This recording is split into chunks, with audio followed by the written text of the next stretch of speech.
All right, why don't we go ahead and get started?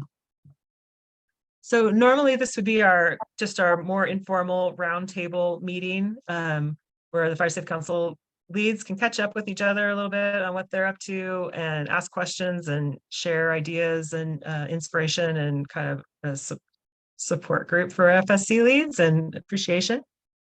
This time, because Mike wasn't able to make it for our last meeting, he's agreed to do the looking ahead overview of fuel reduction projects in Napa County. Here, I'm going to share my screen.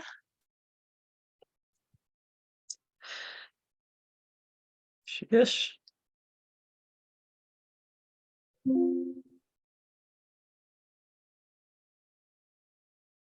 we go. There we go. And then Piper's also going to give us an overview of the newly launched Defensible Space Program and a quick update on the Reflect to Protect. So got a fair amount to talk about this time around, and then we can do some roundup at the very end. So let's see here. Just a couple quick updates for you. Eric Hernandez said that the county free chipping program will begin in early May. You know, there's a lot of interest in that program this year, but May is coming, and that'll get going then. And the defensible space inspections will also start in mid-May. There is a new certificate for those who pass their defensible space inspections. So any property that meets the county's defensible space ordinance requirements can get a certificate from the fire department stating that they passed, and potentially that could help you with insurance. No guarantees, of course, but certainly a good thing to have. And then we also do have a field trip coming up in May. This will be a fun one. It's going to be open to the community. Please do share the information. I'll have a flyer for you soon. Share the information with everybody. We're hoping to get lots of people out to see the Angwin PUC Forest Health Grant that Napa Firewise is implementing right now. There are a whole bunch of different pieces to that, and we'll be able to see different projects that have been going on, and hear from Peter LaCourte and Tracy Cattleman, who's managing the project. I believe Amy Wyrick from PUC, who's been doing some monitoring, will be speaking, and also one of the operators who's doing the actual mastication will be there on hand. So that'll be an interesting field trip. It's going to be on a Sunday in the afternoon. If you're interested in making a whole day of it, the famous Angwin flea market is happening earlier in the day. So it could be a fun day in Angwin.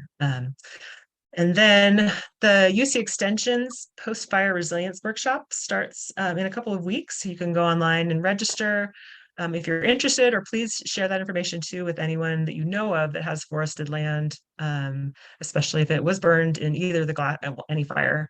But it'll be a series of meetings on Thursday evenings with lots of different presenters talking about all different aspects of post-fire recovery for your land, what kinds of resources are available, what to do, what not to do, to address a lot of different issues post-fire. And then it'll culminate in a field trip the first week in June. There'll be 2 days of field trips, and you can go to one or both to look at post-fire recovery efforts after the glass fire and after the LNU fire, the 2017 fires. So you can get some different perspectives on what people have done or not done to address post-fire. That is it for short updates right now. I'm probably missing some things, but after this meeting, in the next day or two, I'll be sending you, Jonathan and I will be sending you a link to the recording you can share with anyone who couldn't make the meeting. And then also all the resources, like these links for things, we'll send around as well. Sherry, I have something to add to that certificate. Oh yeah, yes. Oh yes. I was on a Zoom call earlier today with Epic, the company that's acting as the middleman between the underwriters and the folks like us trying to find insurance. And they're trying to come up with a series of questions to ask property owners, so the insurance companies can have an aggregate of data that they can put together to figure out whether or not somebody is insurable or not. And that certificate came up as an option of a series of questions that would be asked, as opposed to currently they're sending out some sort of a like a PDF file with a bunch of questions that are really kind of hard to come by the answers to, and some need to be private. And so they're trying to streamline it. And the suggestion was that they get together with Eric and figure out the questions that he asked on particular properties to allow these properties to pass to get the certificate, and hoping that the insurance companies would take that into consideration, and that certificate would mean something at the end of the day. So Gosh, that's great. Yeah, so That's great. Brandon, I'm also aware of the Epic work that's going on, and it's really kind of an all-purpose type thing as well. I agree with you. I think that what we are going to run into is for individual property owners, they're going to want to get their own certificate and work with their own insurance company, and may not want to share their status with Epic, because Epic may be sharing information that's personal to a property owner with all insurance companies that they deal with. So I Right. approach avoidance there. I don't think I'm not sure Epic's approach of soliciting individual property owner data is going to be as helpful. And Eric cannot share that data with Epic because unless the individual property owner agrees. And Right. There was most property discussion about owners- NDAs and privacy also Yeah. in this meeting. And individual property owners don't know Epic from Adam. You know, Epic's doing some good work for us here in the Valley in terms of trying to get this overall insurance mess moving forward in a positive way. But I wish Epic would consult with us more directly, like they're doing, like you're pointing out, so we can help them understand that not to go out there and solicit broad personal property, individual property information without talking to us as well. So I think there are. Yeah, that's a fair point. At the moment, they're focused on the Hennessy Rector area, and hopefully it'll be broad-based across the valley.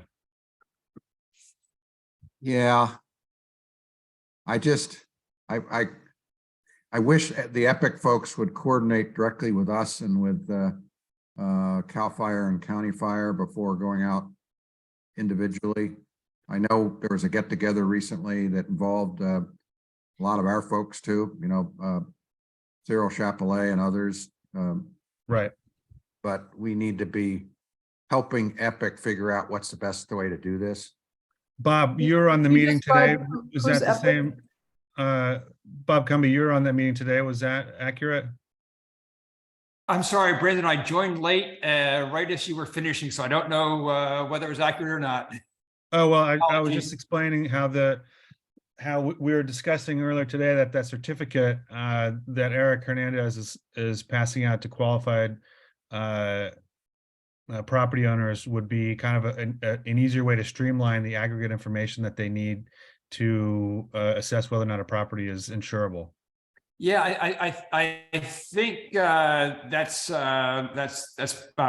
right. But I think the Epic folks need to kind of verify what they can get from that and how that fits into what their actuaries need for the modeling. But I think that's certainly what they're going to be trying to do. Yeah. Well, So Please there was a clarify question, who is who is- Epic, Yeah. Why don't explain who Epic is? I say think what it is. basically, and Bob, correct me if I'm wrong, that Epic is kind of a middleman between insurance underwriters and folks like us who need the insurance. So they put on a forum last month. They invited, I can't remember how many carriers were there, 40 or 50 carriers, to kind of prove to these companies that Napa Valley in particular parts are insurable, and to show them physically what has been done. We took them on a boots on the ground tour up to Chapelet property and showed them, you know, all the projects that we were involved in. And there was, today's meeting was about the feedback from that Good. event, which is Well, positive. what I'm reacting, because I talked to Cyril Chapelet as well, has got some debrief on the first meeting, and I think it's great that Epic is helping, but I think they need to be very careful about coordinating with all of us on what property owners are willing to participate in, and especially to not start promising that if they get a certificate that somehow Epic is going to be able to leverage more insurance coverage. This is still very early, as I understand it. I think Yes. there's a lot of stuff all of us on this call who are involved are doing to kind of help Epic with this effort. But before they go out to individual property owners, I would recommend that we work with Epic to make sure that it's not something that's getting ahead of where we're going.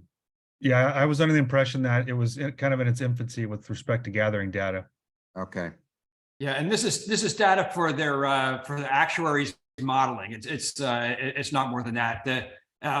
Just to give a fuller answer to Gretchen's question, it's part of a very large insurance group, and they have companies at various levels in the insurance industry, and Epic's actuaries are doing some work trying to take into account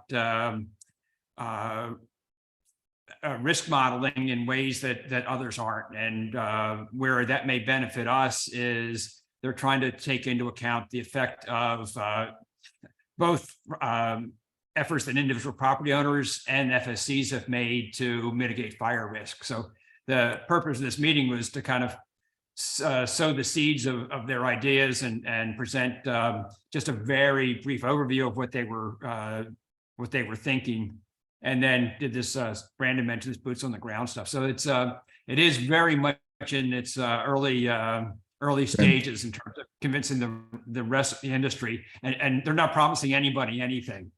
It's just an attempt to persuade others in the industry to take a different look at fire risk and fire risk mitigation. Well, I think all of you have involved are great in being involved, but I do think that all of us on this call who are in touch with our own FSC members would I think want to be informed before our members are solicited by Epic to release data. I think it's really important because, of course, what we're also working with Eric on the certificate approach, and that's a good approach. That's a great start, but hopefully Epic will coordinate with all of us before going out and soliciting from our FSC members. Chris, could you articulate what the data issue is? Are they this non-public information that they're using? No, that Bob's right. Robert's right. It's actuarial data that Epic is collecting on all our behalf to basically see if we can get Napa as a model for reducing some of the risk modeling that the insurance companies do when they revoke insurance. It's all a good thing, but a lot of property owners, if Epic were to approach them and say, tell us how many trees you've limbed, tell us what you've done with defensible space, and by the way, are you subject to enforcement for violation of the county ordinance on defensible space? That kind of data a property owner may not want to release to a third party they don't even know who's with the insurance companies. It's a pretty delicate issue. And I just think we have to have Epic. They're very well intentioned. Epic's very well intentioned. I don't want to bog down this call, by the way, but I think we need to have Epic coordinate with the FSCs on this call and with NCFF on what they're soliciting and what data they're seeking to collect. That sounds great. We can talk about it more too at the end of the presentation. Right. From after Mike and Piper have had, we can check in some more about that. But that's all really good information for us all to have. But I know Mike can't stay too long, so let's let him take over the helm and drive us around county a little bit. And this will be an opportunity for y'all to see what's planned and what's going on out there. All righty, howdy everybody. Thanks, everyone. You guys hear me all right? Yes. All right. First of all, I'll just go through and kind of by name introduce you to the four part-time. All of them are basically part-time except for Kevin, but the project monitors that we have nowadays. You guys know many of them, but I want to name them off by Fire Safe Council. So as many of us or all of us know, Steve Burgess, he's got, since he's such a rock star, we gave him 8 Fire Safe Councils. That is Calistoga, Spring Mountain, Diamond Mountain, St. Helena, Deer Park, Angwin, Hennessy Rector, and Lake Hennessy. And if I miss anyone, speak up, because I just scratched this out because I wanted to make sure we talked about this. Ken Pridmore and Steve, long history in the vineyard industry. He's got a few years of firefighting under his belt now as a volunteer firefighter. It's just an amazing ambassador. All these guys are really good ambassadors to our landowners and to our fire safe councils. So Ken Pridmore born and raised out in the Berryessa Capel Valley area. Did a full career, had a bunch of other work he'd done in the county as far as heavy equipment and construction and such. Did 25 years with CAL FIRE, captain, heavy equipment operator, and a battalion chief. So he's got various estates, various Highlands, and various estates. Obviously, Jonathan Nixa is being on staff with us and being the lead out there. So he handles a lot of stuff out there as our lead. But Ken handles the estates, the Highlands, Capel, Berryessa West, Berryessa South, Circle Oaks, and Gordon Valley. Jeff Enos. Jeff was he was a career firefighter with Contra Costa County Fire, retired as a battalion chief all the way back in 2006, and has been very active in the Mount Veeder Fire Safety Council, and still is as a volunteer outreach person there, and does a lot of those. He's come on. I think he came on last month or the previous month to talk about his evaluations and outreach stuff. So Jeff has Mount Veeder Fire Safety Council, since it's such an enormous, pretty much taking up that whole west side of the southwest quadrant of the county. So he doesn't have as many under his name. So Mount Veeder, Silverado, and then the Napa City, east and west. Once those get up and running, he'll be involved there. And then I'm carving off for Kevin Kyle, who came on just in the last few weeks. Elaine Honig had mentioned him, and he's got a good history. Not firefighting background. He's going through his firefighter type 2 and very involved with Fire Forward, the Prescribed Fire Association in Sonoma, but lives in Vallejo, and so he's got the southern end of the county. So he'll have Coombsville, Wild Horse, Silverado will also be kind of doubled up with him. Mount George, once it gets stood up and running, Atlas Peak and Soda Canyon, and then Kevin's pretty available to work almost full time. So he's bouncing around, learning tons. He's got a lot of good experience in private tree crew industry, as well as he worked for Davy Tree doing power line inspections. So he's shaping up to be a really good technical person and a good ambassador too. So that's Kevin Kyle. And that's it for the lineup. I'm hoping to keep it, as we do in Firewise, try to keep as much money going to, the chippers and the chainsaw works to get this work done instead of, too much staff. So trying to find that balance, I think we're okay, unless we get a bunch of these, these FEMA grants and stuff. We might be needing to expand a little bit, but with that, I'll go ahead and share the screen and we'll talk about some projects. And tonight I wanted to, I want to try to keep it high level because we're going through and meeting with each Fire Safe Council in order to do a bit more of a deep dive. And we've gotten quite a few one-on-ones done where Sherry and I, or Steve, or one of the monitors will get on with whoever is, kind of the executive committee for each FSC, and we'll go deeper into the projects in your neck of the woods. So tonight, I really want to keep it high level so we can, be cognizant of everybody's time, and then just kind of give you that big picture overview.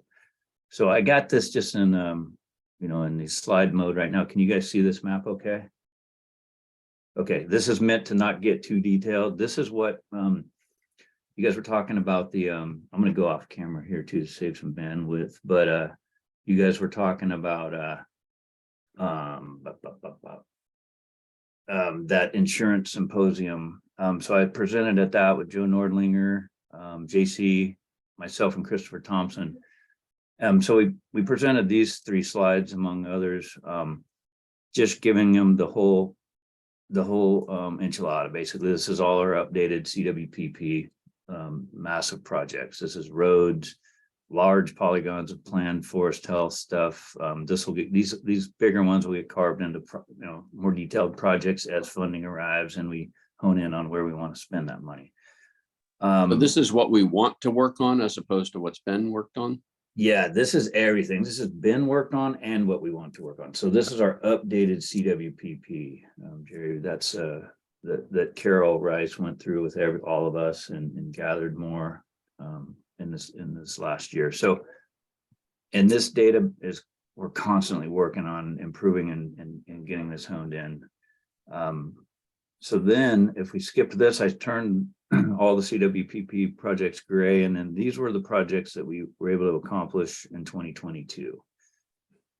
Just for, this is various estates out here, various Highlands, Circle Oaks is in here, so Silverado, this is Monticello Road, Atlas Peak, Soda Canyon, Dry Creek Road. This is up on Bald Mountain Ridge above Wall Road. And so, yeah, this just to give you an idea, Spring Mountain, Langtree, Diamond Mountain. And then, Deer Park, Hell Mountain Road, Ink Grade. We did Old Ollie Toll Road. So that's kind of the layout of what got done last year. So then on this third slide, we switch, still got the red, but then we've added on what we're hoping to do in this next year. Now, don't hold me to all of these in detail. I mean, there's some of these dozer lines are in here as well that I'll go into that separately, but that's that Napa Valley Vintners funding that we received in March. So they're included in here as well. But there's a bunch of roads, and we can, this other map will maybe show it better, but a lot of roads. I mean, we've already done this year Spring Mountain, Langtree, and we're working on RFP right now. We've done bid walks this morning, tomorrow, and that includes 8 additional roads, and those are starting from north to south: White Sulphur Springs, Whitehall Lane, Oakville Grade, Wall Road, Lacoya Road, Dry Creek, Mount Beater, Redwood, and then we moved our money for Partridge Road up into the Angwin area because of all the snow damage. So we'll have to hit Partridge next year or the year after. It's in pretty good shape. The grasslands along it. So that was the thought there. Let me switch over here to the regular map. So with that, I wanted to talk about the upcoming grants, and there's a lot of talk about how are these decisions made, who's making the prioritization. I mean, the prioritization in general came from the CWPP. That's our pot to work from. And then as we move in tighter, really a lot of it comes down to JC Greenberg with CAL FIRE, County Fire, and myself, and maybe some of our project monitors, but we try to keep it tight as to and Gretchen, JC and I and Gretchen will get on a call and really try to lay out the priority for upcoming roads, and that. So that is kept fairly tight, and we try to pull in as many opinions as we can, but we can't have it, those are basically, JC and I are kind of the most objective third party fire background folks to try to make these decisions. I don't know if it's right, wrong, or indifferent, but that's how it's getting done. And we're always open to suggestions and input, but there's a lot of projects, and so somehow that has to get narrowed down to what's coming next. Mike, what's the status of the funding for all of these? Do you have funding? Jerry, I think the execute on these. The vast majority last year came from county, a combination of county, CAL FIRE, and then obviously the Dodd Holiday Party funds. All the roadside stuff, various Highlands, that came from Napa County 21 grant. You have the CAL FIRE 21 grant. By 21, I mean 2021, hit the Linda Falls, Bald Mountain Ridge, and then there's a few others that are slipping through, and up and around Angwin. So that was kind of a combination of those 2022 projects got done, and then the holiday party, as we know, it hit almost every it hit every active fire state council. But going forward for the 23-24 projects, do we have the money, or are you? We have Is some of this subject to grants? No, Napa County 2022 we have in hand. And those 8 roads that I listed off are all part of Napa 2022. In addition to Atlas Peak Road, it's going to get some more treatment. And then we're working with for the areas of the snow kill, like Diamond Mountain, Spring Mountain, up in Angwin, up in the 1,000 to up elevation where we had a lot of snow kill and downfall from the storms. There's funding about 700 grand that's going to come over from county roads to us to handle those right-of-ways at least. And then CAL FIRE's found us a little bit more funding, about 300 grand to add to that, so we can get, we can try to reclaim what we had in our expanded. So I should talk about that. So county right-of-way is the center line of the road, normally 28 feet out from each side. So really that only gets you 10 to 15 feet of right-of-way from the edge of pavement out. When we talk about roadside expanded projects, that's what I'm doing there is when we do we have to have notices of exemption from CEQA. So there's a CEQA process to go through because we're going out beyond that right-of-way. We got to get landowner agreements all along. And so those NOEs, as they're called, are categorical exemptions, and we're doing 110 feet from the center line there. So that'll get about 100 feet out from each side of the road beyond the pavement, but we don't have the money to go 100 feet. That's just for the future. If there's a 80-foot tall tree that's 60 feet out, that's leaning towards the road, we could technically get out and get something like that would block a roadway. But we're not going to treat 100 feet out. We're going to treat 30. Spring Mountain and Langtree, we did a good 30-foot buffer on each side. And that's what we're going to try to stick with, 50 where we can, but it all comes down to the dollars. And I might mention, Mike, there to Jerry's question generally, that it's always a little bit uncertain. The county budget folks basically recently gave a 5-year forecast to the County Board of Supervisors. It was very well received. Basically indicated that sustained stable funding alone from the county general fund of up to $9.5 million a year is required to continue to implement the CWPP and to actually go even further with maintenance. Then, of course, we've got some grants we're applying for.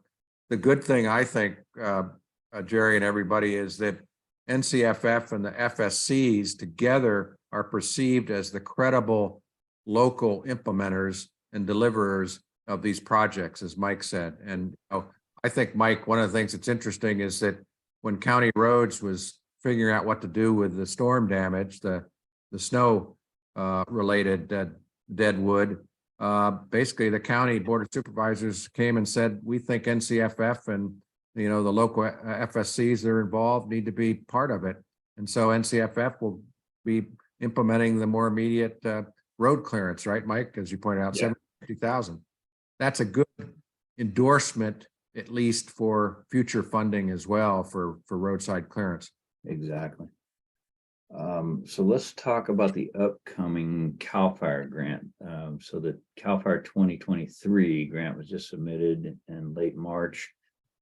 And so we were able to link together a bunch of projects along the Sonoma-Napa border that are basically it's 15 miles of linked together projects. And the way it did it was, this is Patrick Road coming out of Browns Valley here. Where it hits the county line really runs the ridge top, and we like to put our fuel breaks along ridge tops or at the bottom of the slope. It's hard to catch fire mid slope. So this happens to be a really good ridge top system of roads and existing stuff that we could take advantage of. So it starts top of Patrick Road. It runs to the top of Redwood Road. The top of this is LaCoya Road coming off Mount Vita Road. There's been work done up here. We'll take advantage of that. This section, I would say from this area back down to the top of Patrick is a part of the earmark funds that Feinstein and that the federal earmark, our local senators were able to go to bat for us and put in for the funding of this section through here. So that's we got that, and that'll be up to 200 feet wide running along this section. Once we get to where we can take advantage of like Cavedale Road, we're actually dipping a bit into Sonoma County. Sonoma County's aware of it. They're supporting the plan. And of course, and then where Dry Creek Road comes up to Trinity Road, we'll take advantage of the county road because we'll do a buffer off both sides of that. That's part of this RFP that's going out right now for all these roads I talked about. Wall Road is going to get a major haircut. So that'll be part of the this whole system. We've come off on this ridge called Bald Mountain Ridge. And then we're working with the Sonoma CAL FIRE folks to try to have them continue this into Sonoma County because it's another really good ridge. And then we'll veer, obviously trying to stay Napa County line, work our way around the state parks, Canyon State Park. This is where the Whitehall Lane comes up here. Those are lines were put up in here in 2017, 2020, and did a lot of good. So we'll maintain that fuel break. We'll continue on to the end of Langtree Road, which would get us into this area. And we've just treated Langtree Road. So that'll become our fuel break because there's no, as you can see, there's no good ridge line coming through here. So we'll drop down Langtree and then Spring Mountain Road. We'll take advantage of the work we just did along Spring Mountain. Once Spring Mountain hits the county line, this turns into San Lena Road. We'll start going back off the county road, run it up across the top of Bothay Park. They're aware of it. They put a letter of support in as well and tie it into the top of Diamond Mountain Road. So this segment right here is a part of the CAL FIRE 23 grant, as well as this segment here coming back to Whitehall Lane is a part of the 2023 CAL FIRE grant. And then we'll utilize some of that Napa Valley Ventnor money to try to come around the state park and tie it back into the top of Wall Road where we're doing county funded work now. So this is all stitched together, and the funding is, the funding for these two segments are, they say, is looking pretty good from CAL FIRE. The third area that we asked for in the 2023 CAL FIRE grant for veg management is Highway 29 from Tubbs Lane up and over Mount St. Helena to the Lake County line. There's 7,000 cars a day that use this. As we know, it links Sonoma to Napa to Lake County. It's had a ton of fire history on it. The good news is after the storms, Caltrans was able to spend a bunch of emergency money up here. So they've done a lot of work, which we'll be able to extend on that with these state funds if we get it. And then Lake County's coming from their side and tying in to here. So it's just a good leveraging of everybody's efforts and coordination. Let's see, we could talk about FEMA grants real quick, even though they're not a bird in hand yet. FEMA HMGP, I don't even remember what that stands for right off the top of my head right now, but it's basically these are building, the BRIC FEMA grant is building resilient infrastructure in communities. It's basically a hazardous fuel mitigation grant for the HMGP. We put in a boatload of all these projects were part of that total ask. However, they narrowed it down to where the funding is going to cover these blue polygons here. So this is Petrified Forest, Franz Valley School Road. So there's a healthy forest chunk in there that'll get treated. This is on Bothay. This is the lower part of Spring Mountain Road. We can get better. So that better work done there. And so this is looking fairly likely. We don't have it in hand yet, but that's made it through the initial strainer, and out of all these projects, these are still moving forward. So what we did was try to take these other high priority projects like protection of the water treatment plant at Lake Hennessy, and around the hospital, and potentially I think some up here in Angwin, and Frisian Lakes, which goes out to Howe Mountain Water Treatment Facility. We put those in for another earmark, for the federal earmark. So we'll see where that goes. But that's what's kind of happening with all this HMGP stuff. The BRIC grant is 7 projects. I don't know. Nobody really knows the likelihood on this. I've not heard any good or bad predictions on whether we'll get it or not. Down here in American Canyon, there's a bunch of eucalyptus. We're going to try to take care of, because we haven't done anything in American Canyon yet. There's no organization down there. There's fairly minimal, heavy fire threat down there. It's mostly grass coming up to the homes, but there are pockets. So we do want to concentrate down there too. As Coonsville Wild Horse knows, we have now this section of Eileen, I think, is on here. This was part of our existing CWPP that goes from out the end of Imola here along Skyline Park. It ties up into Wild Horse itself, Wild Horse Valley Road.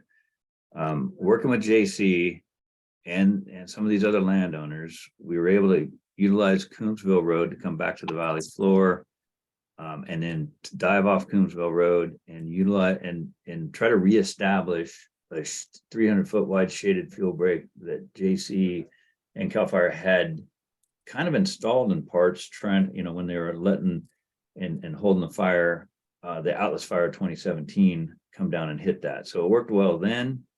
There's also landowners that are willing to allow us to improve this road through here. And this is a road up behind Palmaz that comes back up into Wild Horse Valley.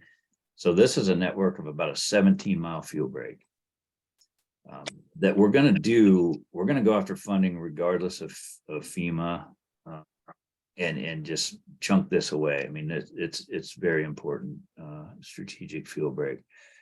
This is the lower part of Redwood Road that was put in. There's a bunch of pockets. It's never-ending work up here in various highlands. We have, we'll just dive in here real quick. These teal lines are dozer lines that we put in 2022, as well as a lot of fuel reduction going along these paved roads up here, as well as these unpaved roads and through here. So there has been a lot of improvement done for fire protection. The fires move into this, the built community is in here. So we're trying to do this to stop that penetration of fire that we've seen happen now 2 or 3 times in recent memory. And then going interior, these are pockets of fuel that we'll treat mechanically or manually.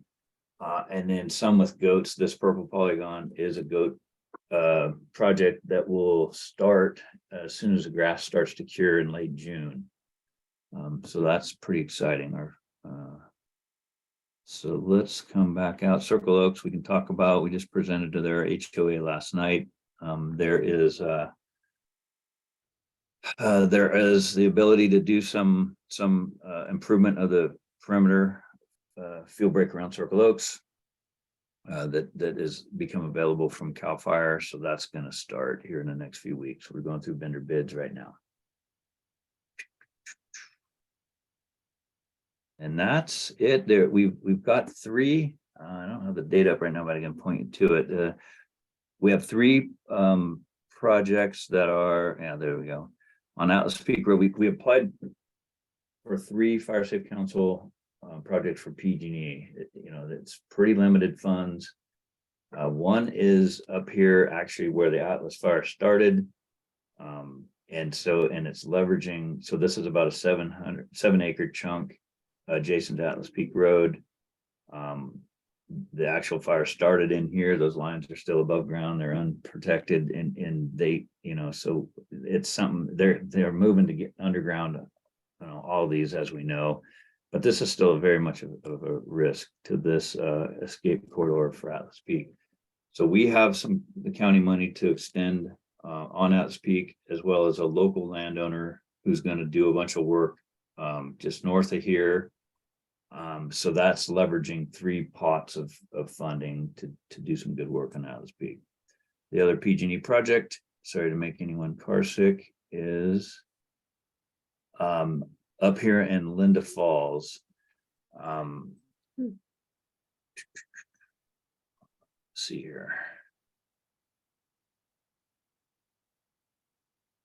So Linda Falls, we've been working through this area and to tie into this vineyard. We've done mastication between these 2 vineyards, and then working with the land trust, they have paid for a bunch of fuel reduction, and then we went in and used the CAL FIRE grant to do all the burning that you've seen and heard about, and we did a tour up there that a lot of you guys were on. But for the PG&E grant, when I was working PG&E, JC and I got PG&E to do a ground to sky clearance under this power line that runs through here, to act as another buffer to keep fire out of Anglin and to help protect the Linda Falls community. This is Falls Road that bisects that line, and it's a absolute mess. So that was part of this ask for I don't remember, about maybe 40 grand in PG&E money to treat this stuff. So we're going to maintain this, since PG&E went way above and beyond what they're required to do. And so since they did the heavy work, it's much more economical for us to maintain it, because they don't need to really maintain it. There's no threat to the lines getting struck by trees in here. So we're just going to do the regrowth. And then, as well as up in various estates, there's a bunch of stuff that PG&E has cut off, trees, so there's no longer a strike potential for the lines, but they've left 30-foot tall dead sticks, and I don't have that right now handy, but it's a bunch of points out in various estates that we're going to treat out there too. So just throughout the community, Jonathan went ahead and mapped all of those, and so we're working with PG&E to see what they can do versus what we can do with our grant money if we get it. That's the gist of the big picture of what's coming up for grants and projects.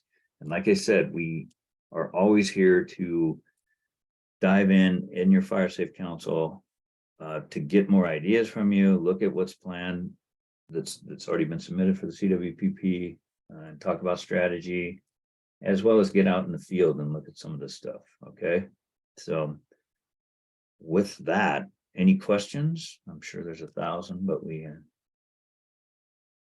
can take a few.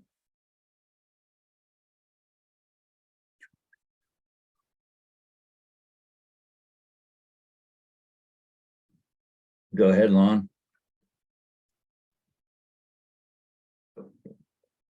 You're on mute.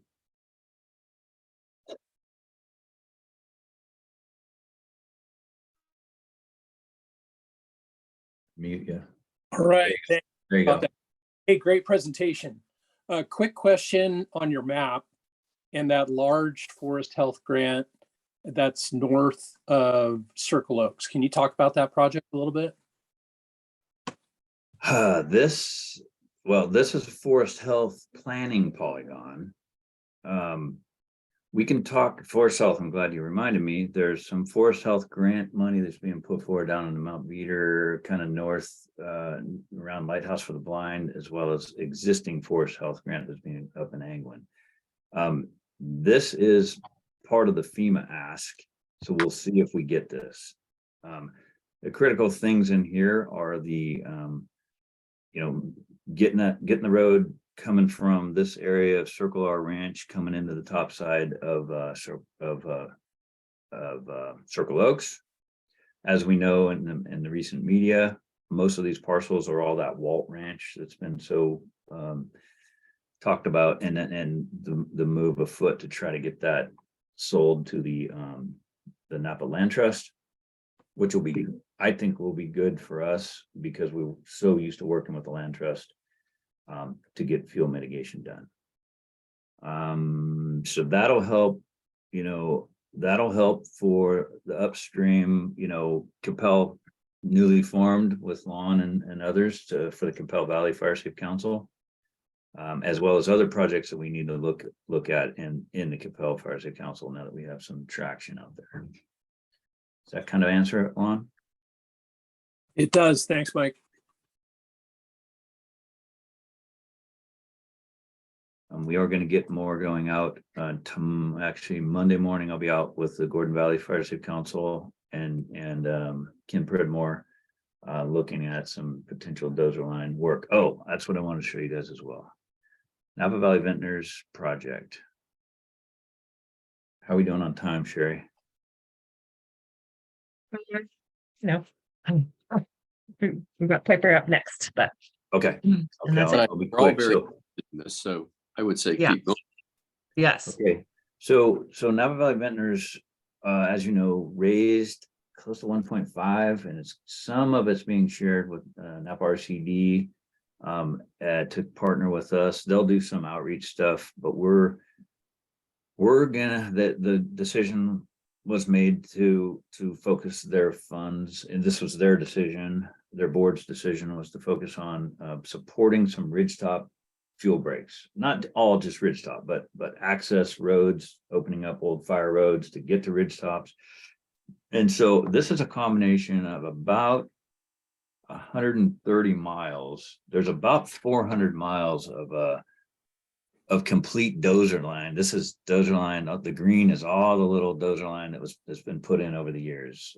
I started mapping this back in 2012, and the CAL FIRE unit just kept mapping it to, try to, so we can have a history of this and know where we could go back and reopen the critical ones. So going through that with, JC and him getting some input from the local battalion chiefs, we arrived at this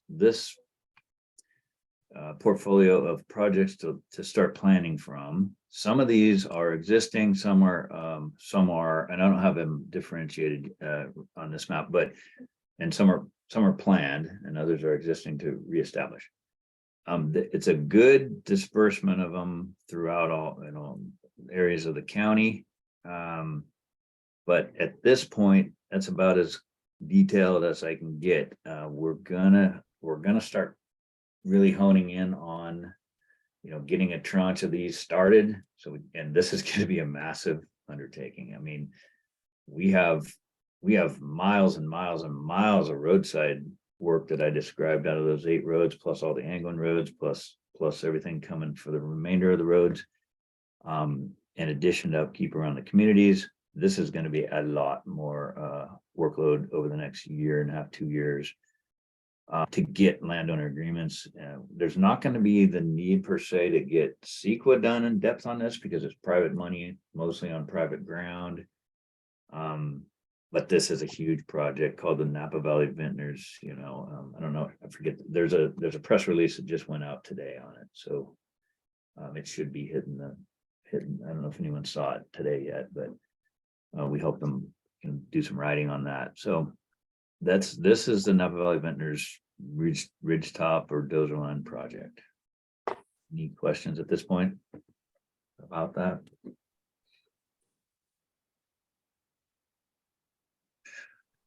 And this is, a lot of this will be part of that Sonoma border. We're also working a lot with the Solano Fire Safe Council. Sherry and I have jumped on those calls quite a bit. So we're going to try to get, some of our stuff is along that border. That's, a part of that FEMA brick grant. And so, there's a decent threat between counties on this side. There's not a lot of threat between the Lake County, Napa County side, other than, protecting Highway 29. There's not a lot of opportunity. It's such heavy timber up there to really put fuel breaks. And it's not a ridge line between, along here either. So that's, I don't want to, I could go on all night, but Yeah. Pam has a quick question too. It looks yeah, like. go ahead, Pam.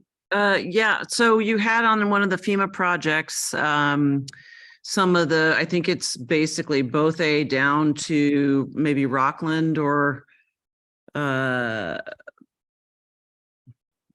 thereabouts. It looked like it was a forest health FEMA. You pointed it out when you were on the FEMA, yeah, the HMGP. Mhm. There it is up above, in blue there, Oh, light yeah, right blue. here. What is that project? You know, before I came on, it's just a chunk. Chris Warner, were you Yep. yeah, this is, Is this our Bale Mill adjacent, Yeah. Chris?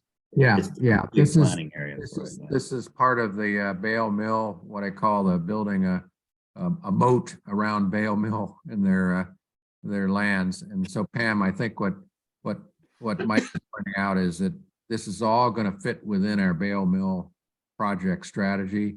Okay. As we come down 29, and then Sherry and I've talked about, of course, along with you, coming further down 29 on the 29 side of Spring Mountain there, further down. Because It's in pretty good obviously shape. you've got the Culinary Institute, you've got the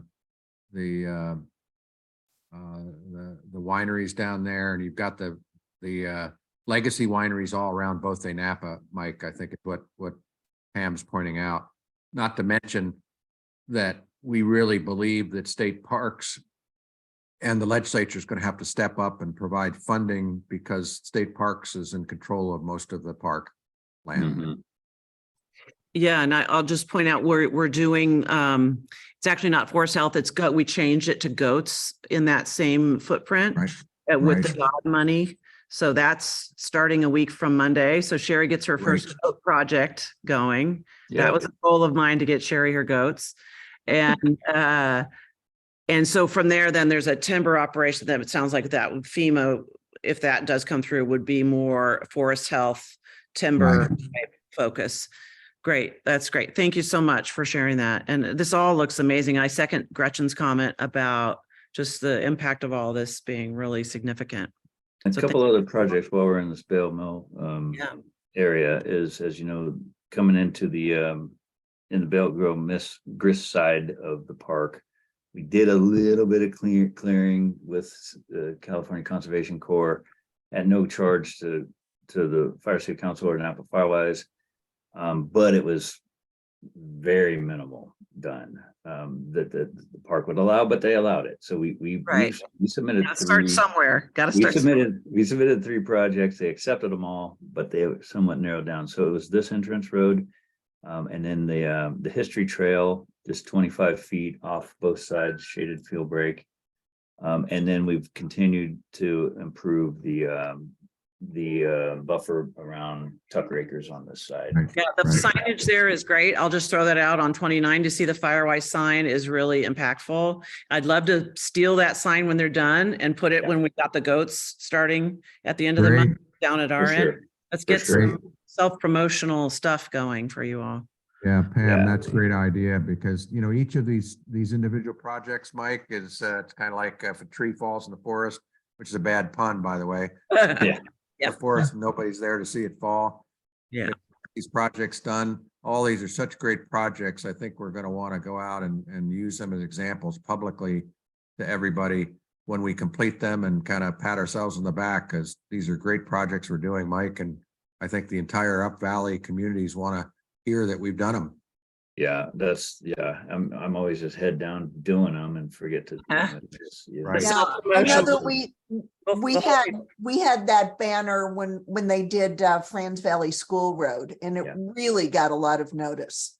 Yeah, It does up here. And I highly recommend plastering and whenever you guys are working, because it just sort of elevates into the ether, the conversation about the work getting done. It's a great marketing tool that I think around here is very effective. And we all know how hard before and after pictures are. So yeah. Also, if we're talking about, promoting to the community what this work is, signs, I wholly agree with that. But I also think that we could be, maybe Napa Firewise could be really having a regular report in the St. Helena Star and the Calistoga Tribune. We all know that Calistoga Tribune and the Yountville paper just got a brand new owner, nonprofit, local newspaper, Highway 29 newspaper. So, more regular stories, or maybe an ad in those papers just to help support their, staying open. To literally report like once a month or once a quarter or once a week, whatever it is, what is the actual projects that are being. I actually think that's a great idea. And those papers are looking for content. Yes. So if we can, when we hire our marketing person, communications person, that person could write a weekly update. Yeah. Here's this rundown of the pictures. I just added that to our list, Sherry. Yeah. Me too. Well, and you guys know Eden Umble, who used to do some marketing for NCFF, is now the working for the Tribune paper for their ad person. So there's a obvious link there, but just that's lots of people read those papers. I mean, that's just a huge community connection. Well, we just did 2 articles. Piper helped John Dunbar, who's evidently used to be a reporter in Tahoe, is getting back into that. So he just wrote a article with Piper about the D-Space program and such she might touch on. But and then I edited an article that Gretchen and I and a few others worked on. So that's coming out, I think, and that's great. It's just a general, the priorities of fuel reduction, roadsides, communities. And then a lot toward where you guys are the biggest help, as you know, is all these landowner outreaches and all your connections in your areas. So we hit that hard in the article too about how important it is for folks to sign the right of entry agreements. And then we're starting to gather some. I got the project monitors gathering some key landowner endorsement articles. They're writing emails saying how great it is, so we can get a little bit of synergy on others to sign up to allow us on the land. And part of it is that every time we have these projects in these local areas where we have FSCs, and I'm doing this in St. Helena, by the way, as Elaine knows, with Jesse Duarte, who's the editor of the Star, and basically we're gonna do an FSC NCFF presentation to the City Council in mid-May, where Mike's going to join us and help present basically these maps in a form that educates the leadership as well as the public. Every time we do these projects, the FSCs, you all as FSCs in the local area should be named and should be included, because you all are the boots on the ground, really supporting getting neighbors and property owners to support what we're doing. So I think that's one great opportunity for each of you as FSCs to join with Mike and what we're doing is these projects. And that's why Sherry's having these meetings, because you get credit then and maybe recruit more members. But since we're talking about vegetation management, I always say, and I said it last night at Circle Oaks HOA meeting, is the most important veg management we do is what's within our 100 feet around our home. So it's that defensible space and Piper's program that is 100% the most important work. So don't forget that too, but this is all, it's all important. That's and on that note, I'm sorry, on Mike, on that note, the again, asking for any examples you have of yours or your neighbors or anyone in your fire safe council who has really great examples of their defensible space, gardens in their defensible space zone, or things that look really good, that are inspiring. We can start collecting those photos too and have use that as inspiration for people who think it's, got to be, not that down to the bare ground isn't that is a bad idea, but there are lots of ways to do it. And I think we can get more people to comply if they have some inspiration. Yeah, think park rather than moonscape. One thing I should have mentioned on that Bald Mountain project that I talked about up on the Sonoma Napa border, we through a CAL FIRE grant last year before, there was multiple tractors that were purchased with the masticator brush mower heads on them. They were either a little D1 bulldozer with a masticator head, or a Cat 309 excavator with a masticator head. We were able to pull 2 of those to that project. One was pulled over from the Sonoma Land Trust, and then we have one in the county that's kept up at Pacific Union College. So that's working in tandem. One operator is using, so we just have to pay for the operator. And I'm able to get 6 weeks of work for like 20 grand because those tractors are already purchased. So it's really amazing. Unfortunately, you know, that project is up in the hinterlands, but we're going to get some image. You know, we've got actually a social media post was just put out on it a few days ago. And then Vanessa, I believe, is going to go up next week and get some footage. Eric Hernandez has been up there multiple times. So we're trying to get that out too. We really are. It really does matter that we don't let this stuff happen silently in the woods. So I hear you. Well, and that's such a great story about collaboration between Yeah. 2 different groups, Land Trust and PUC and NCFF, all Right. sharing equipment and sharing plan. And it's Sonoma Land Trust too, right? So it's Sonoma Land and Trust, it's wow. it's a border project, so it benefits both Super. counties. Yeah. Yeah. And so another side note.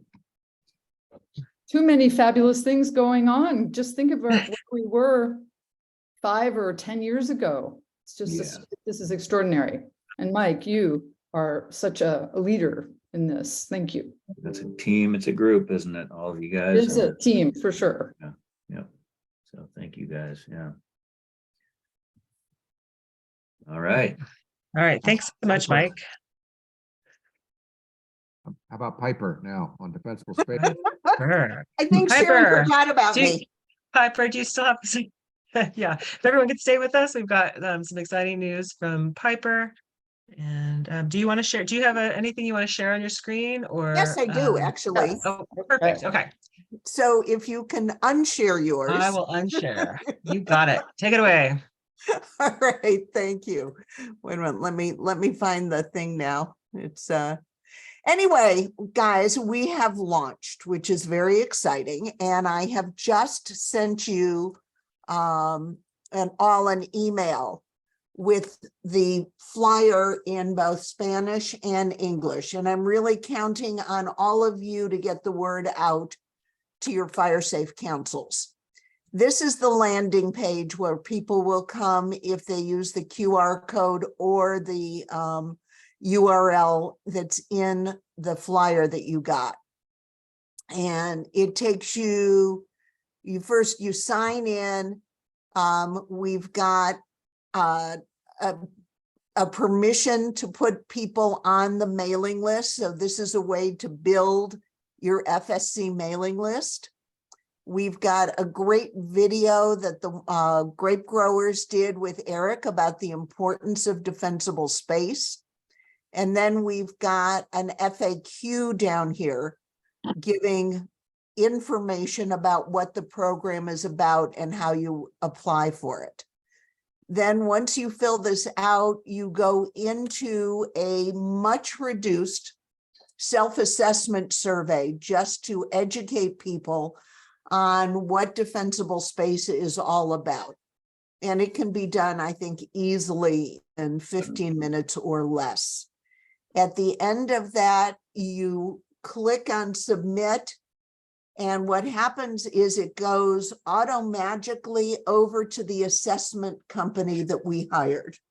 We did an RFP. We found a great assessment company, not associated with the fire department, so not associated with enforcement, who will go out and do a free assessment of the property and come back with a report that is easily understandable, prioritized, and actionable.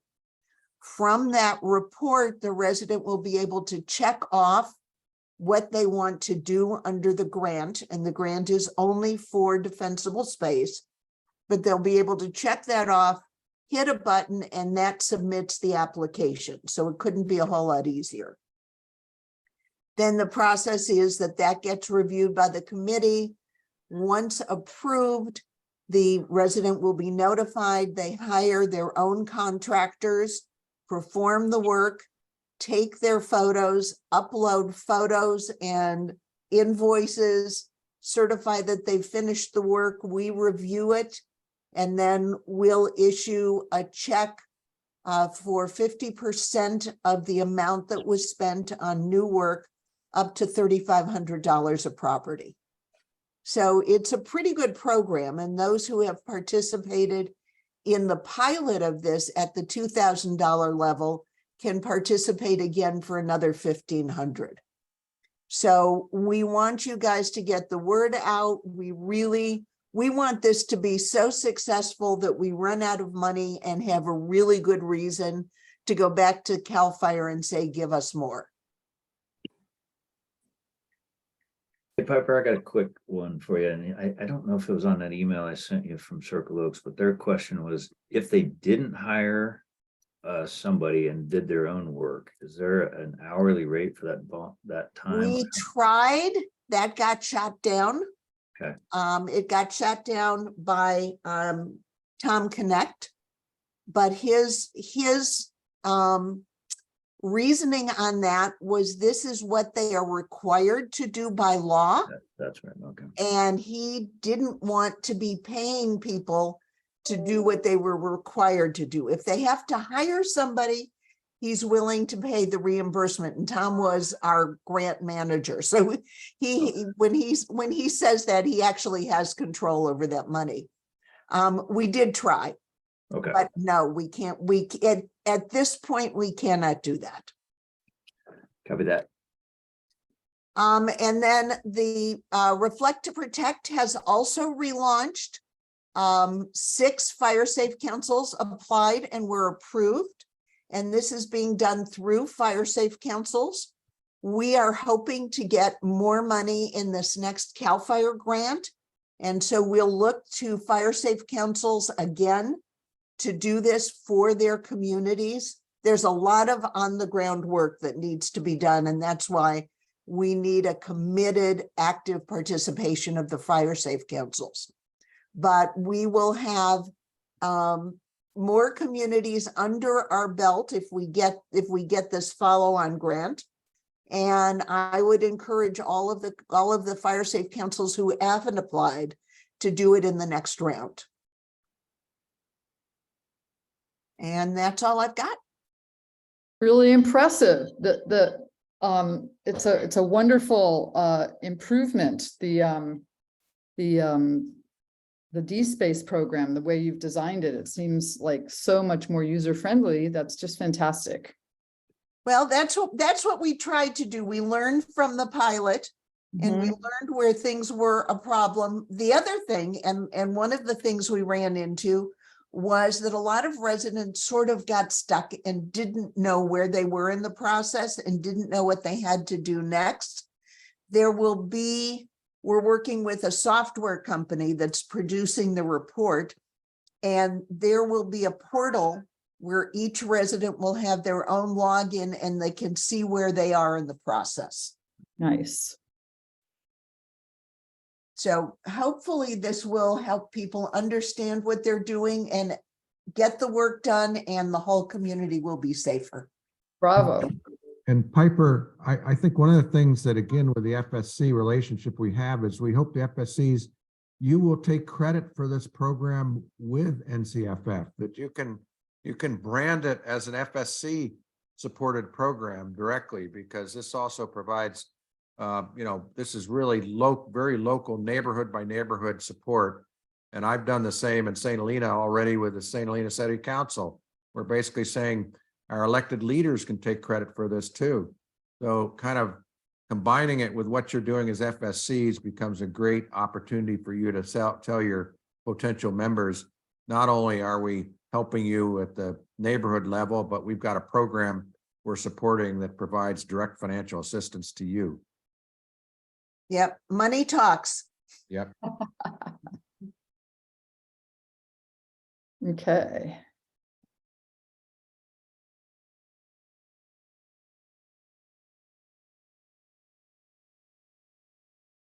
Sherry, you're muted. Thank you. Takes a village.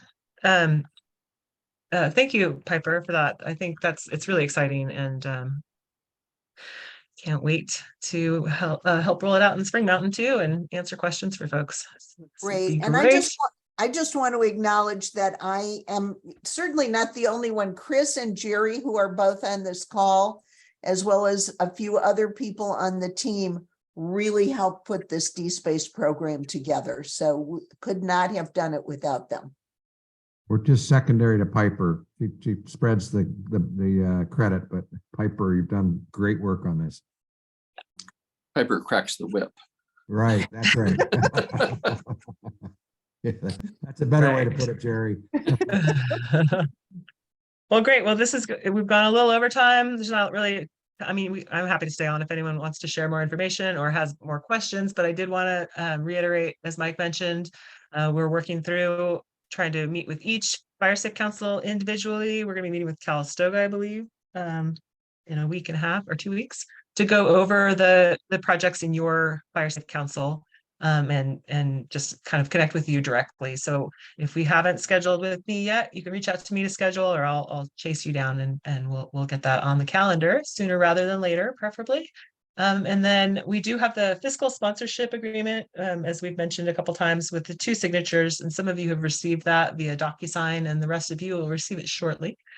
So we'll just need to get those back from you. And again, yay team stories and testimonials, you can send those to Jonathan or myself, and we will help try to share those out to social media and use them to promote the work that's going on, so no trees are left unheard falling in the forest, as Chris pointed out. And again, demonstration homes for gardening in the defensible space zone, pictures that we can share with people if people don't mind having, it doesn't even have to be the whole house, it could just be a picture of something that you think is really inspiring. But we are also considering doing a tour at some point in the near future of homes that have really inspired defensible space. There will be one in Napa that's through the Resource Conservation District in the city of Napa, and in Napa and Yountville. It's coming up. I need to send that on my dates as well. And at least one of those homes will have the fire safe garden aspects called out. So that'll be something fun to look at, and we'll hopefully do one up Valley too. And that's it. And then the last thing I just wanted to check in with you on is FSC leads meetings, what's working, what could be better. And there has been some discussion about moving this. We'll continue doing at least 6 every other month, a Fire Safe Council leads meeting where we have speakers, and we'll approach subject matter that is seasonally important and important for you all to know about.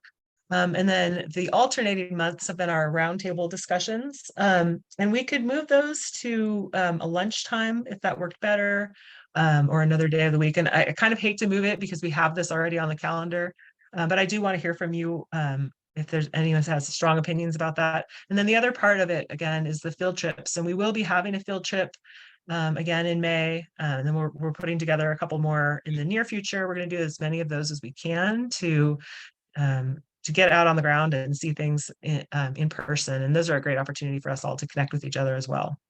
And invite Fire Safe Council, your community too. It doesn't just have to be the leads. The more the merrier for the most part. Unless we're taking ATVs or something. Thank you, Sherry. Great meeting. Anybody have anything else to add? News from the Fire Safe Council world? Well, I don't know, I'm just starting, Filbert, and I'm just starting out with a Pope Valley kind of thing now and trying to garner support and stuff like this, where I can't believe that this isn't more widely publicized and shouted from the rooftops. This is just incredible. Yeah. Anyway, but thank you all very much. Thank you for all your support, Phil. And this stuff sells itself, doesn't it? Yeah, absolutely. Absolutely. Vegetation management is a growth industry. Yeah. With that, Sherry, cut them off. Yeah, okay, we're done, everyone. That's it. Thank That's you. good. But the dad jokes are coming out. Thanks, everyone. Thank you very much. Thanks. Thank you, everyone.